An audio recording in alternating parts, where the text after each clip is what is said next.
Në Kosovë, shumë fëmijë në vend se me qenë në shkollë ose duke luajtur, kalojnë ditë duke kërkuar lëmosh në rrugë, në ambiente të rrezikshme dhe në temperatura ekstreme.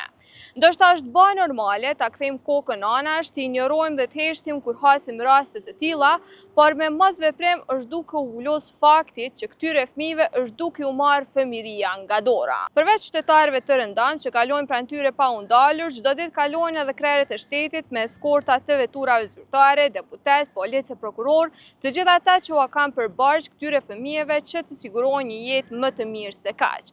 Por në vend të veprimit, ata mbyllin sy duke i lënë këta fëmijë të pambrojtur dhe duke lejuar që atyre t'u cënohen të drejtat më bazike që duhet t'i gëzojnë, si për shembull drejta për arsim, për mbrojtje dhe siguri, për kujdes shëndetësor, për mos diskriminim. Do dalim në disa rrugë kryesore të Prishtinës. Ju ftojmë të shihni me sytë tuaj si fëmijët janë në rrugë me ose pa vullnetin e tyre. E për ironi, sot është data 3 qershor, 2 ditë pas ditës ndërkombëtare të fëmijëve, ku në rrjetet sociale janë postuar foto me mesazhe për mirëqenien e tyre. Por rrugët e Prishtinës janë plot me fëmijë që kërkojnë ndihmë.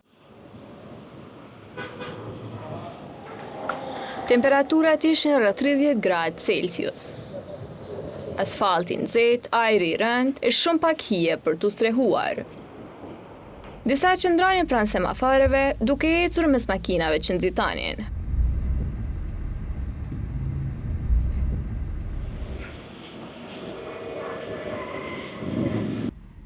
Çdo hap i tyre ishte i pasigurt, mes zhurmës, nxehtësisë dhe shikimeve të ftohta.